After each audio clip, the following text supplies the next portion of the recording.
मजलूमों, पीड़ितों, गरीबों, शोषितों की मसीहा, सर्व समाज के मान और सम्मान की प्रतीक आदरणीय बहन कुमारी मायावती जी से निवेदन पूर्वक आग्रह करूंगा कि आए और अपने शब्दों से इस जनसभा को संबोधित करने का काम करें। आदरणीय बहन कुमारी मायावती जी।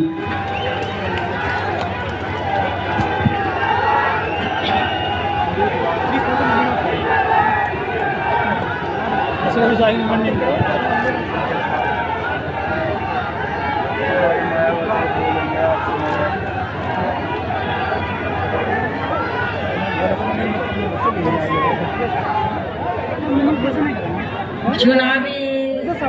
जनसभा में इकट्ठा हुए बीएसपी इन्हीं लोगों के बने इस गठबंधन के सभी छोटे बड़े पदाधिकारी, नेता एवं कार्यकर्तागण, आज आप लोग यहाँ हरियाणा प्रदेश में विधानसभा के लिए हो रहे आम चुनाव में अपने गठबंधन के उम्मीदवारों के समर्थन में हमें सुनने के लिए यहाँ इकट्ठा हुए हैं। तो उसके लिए मैं आप सभी लोगों का हार्दिक दिल से आभार प्रकट करती हूँ, जिनको कामयाब बनाने के लिए भारतीय राष्ट्रीय लोकदल के वरिष्ठ राष्ट्रीय महासचिव चौधरी अभय चौटाला जी व इनके सभी साथीगण तथा बीएसपी के भी नेशनल कोऑर्डिनेटर श्री आकाश आनंद व यहाँ के संयोजक श्री रणधीर बेनीवाल और इनके भी सभी साथीगण पूरे जी जान से लगे हैं। और अब मैं आप लोगों का ध्यान यहाँ हरियाणा प्रदेश में विधानसभा के लिए हो रहे आम चुनाव में अपने इस बने गठबंधन की सरकार बनाने को लेकर कुछ जरूरी बातों की तरफ दिलाना चाहती हूँ। और इस संबंध में हमारी पार्टी का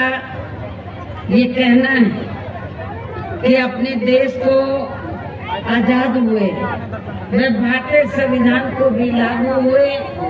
अब वर्षों बीत चुके हैं और इस लंबी अवधि में केंद्र व आपके हरियाणा प्रदेश में भी विभिन्न विरोधी पार्टियों की सरकारें रही हैं। लेकिन दुख की बात यह है कि इस दौरान आपके हरियाणा प्रदेश में भी यहाँ विरोधी पार्टियों की रही सरकारों में सर्व समाज में से खासकर दलितों, आदिवासियों, पिछड़े वर्गों, मुस्लिम व अन्य अक़लियतों के साथ साथ गरीबों,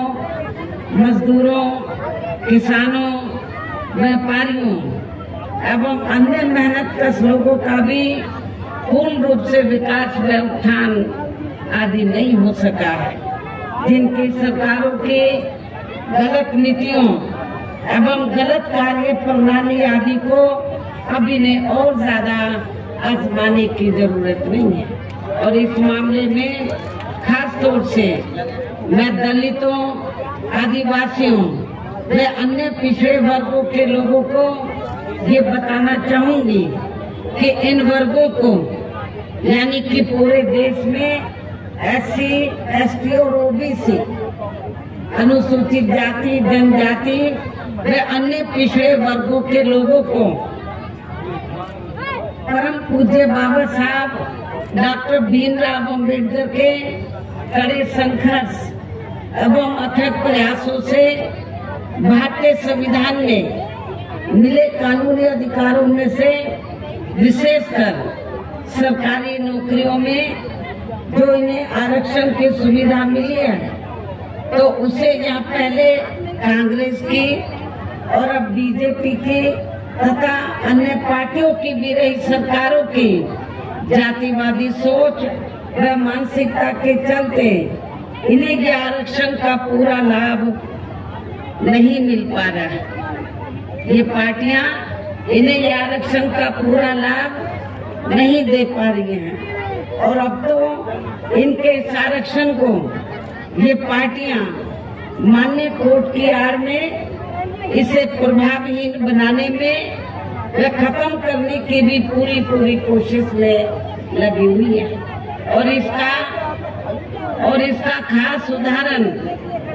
दिनांक 1 अगस्त 2024 को माननीय सुप्रीम कोर्ट का दिया गया निर्णय फैसला है, जिसमें माननीय सुप्रीम कोर्ट ने SC व ST के आरक्षण में वर्गीकरण व क्रीमी लेयर आदि को लागू करने की बात कही है। और यदि इन वर्गों के आरक्षण के मामले में केंद्र की वर्तमान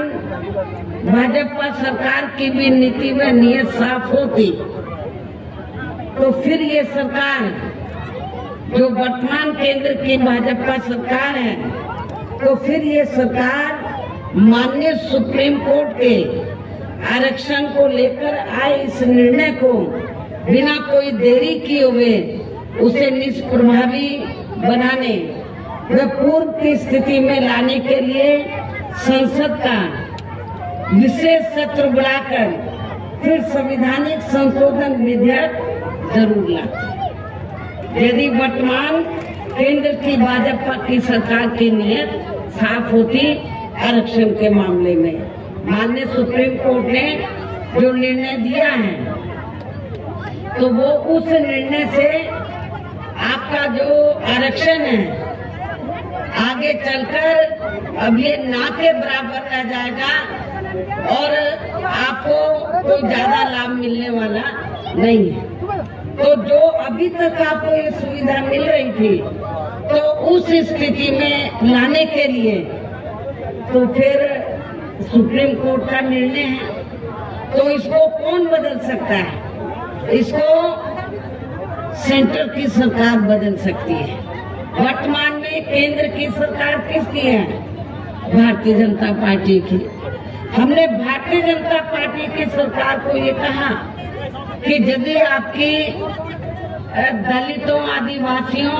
और अन्य पिछड़े वर्गों के मामले में, खासकर SC ST के आरक्षण के मामले में यदि नीति आपकी स्पष्ट है, सोच सही है,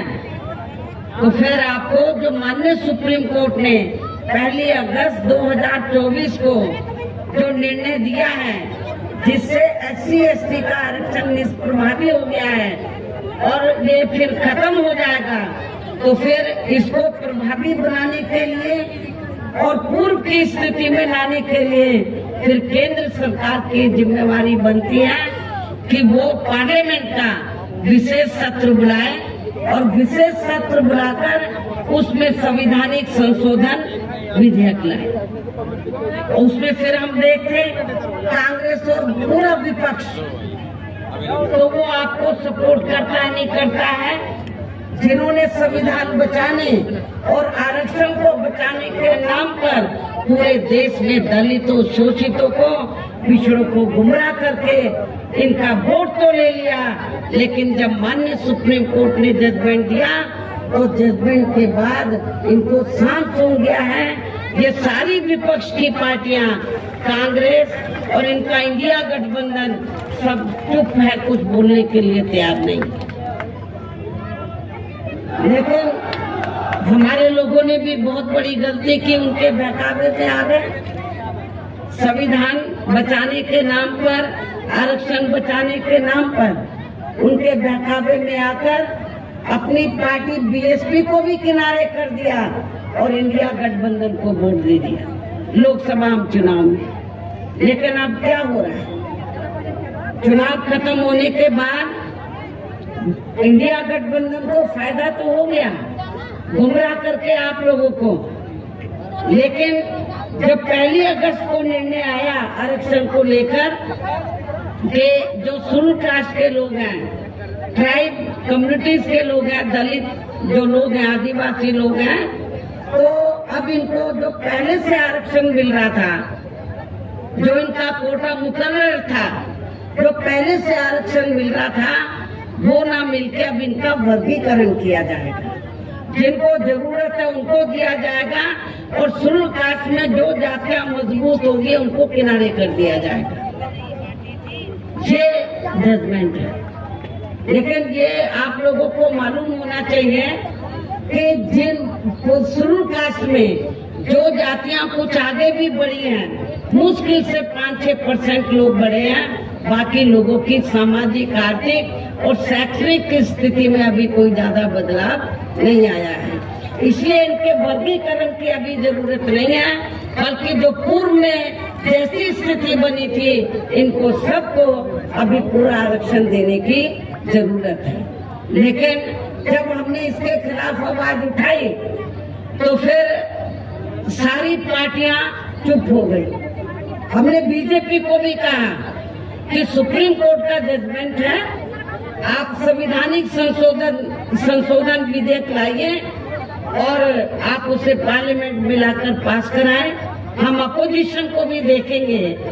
इंडिया गठबंधन को भी देखेंगे कि वो आपको सपोर्ट करता है नहीं करता है। तो जो बीजेपी की सरकार है सेंटर की, वो संविधानिक संशोधन विधेयक अभी तक नहीं लाई है, अपोजिशन चुप है। तो ऐसी स्थिति में आप लोग एक बार तो धोखा खा गए, इनके बहकावे में आ गए इंडिया गठबंधन के, कांग्रेस के, और आप लोगों ने वोट दे दिया कि हम संविधान बचाएंगे, आरक्षण बचाएंगे।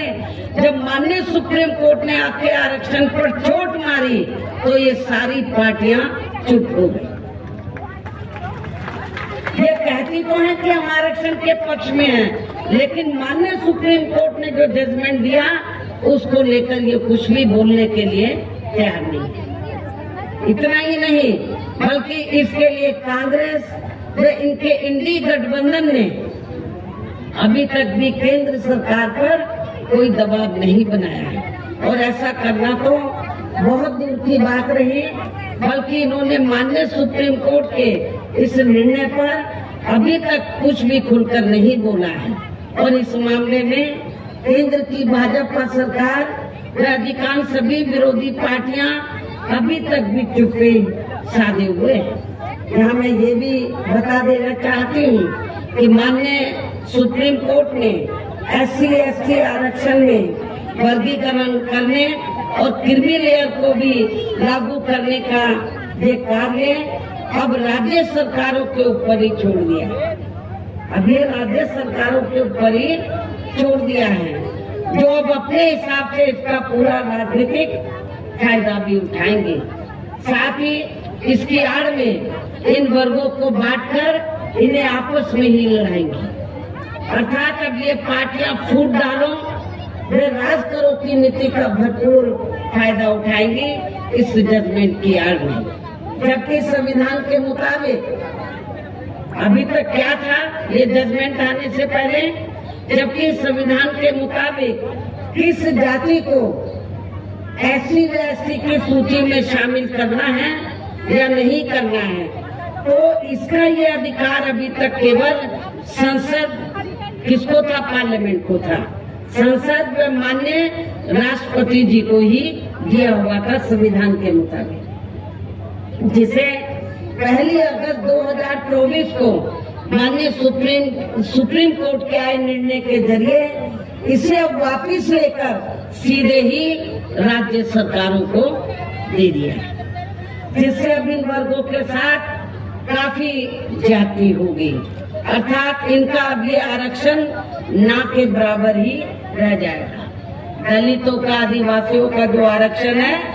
वो ना के बराबर ही रह जाएगा। और अब तो कांग्रेस के श्री राहुल गांधी ने भी विदेश में जाकर इनके सभी आरक्षण को आगे वक्त आने पर खत्म करने का भी ऐलान कर दिया है। इसलिए इन वर्गों के लोगों को बाबा साहब डॉक्टर भीमराव अंबेडकर द्वारा जो इन्हें आरक्षण का ये संवैधानिक अधिकार मिला है, तो इसे बचाने के लिए अब यहाँ हरियाणा प्रदेश में हो रहे विधानसभा चुनाव में इन वर्गों को, ऐसी सभी आरक्षण विरोधी पार्टियों को अपना कतई भी वोट नहीं देना है। जो ये पार्टियां माननीय सुप्रीम कोर्ट के आए इस निर्णय को बिल्कुल भी बदलने के लिए तैयार नजर नहीं आती हैं, ना तो भारतीय जनता पार्टी और ना ही कांग्रेस पार्टी का इंडिया गठबंधन। अर्थात इस मामले में केवल ये पार्टियां इन वर्गों को गुमराह करने में ही लगी है। ऐसी स्थिति में अब इन वर्गों को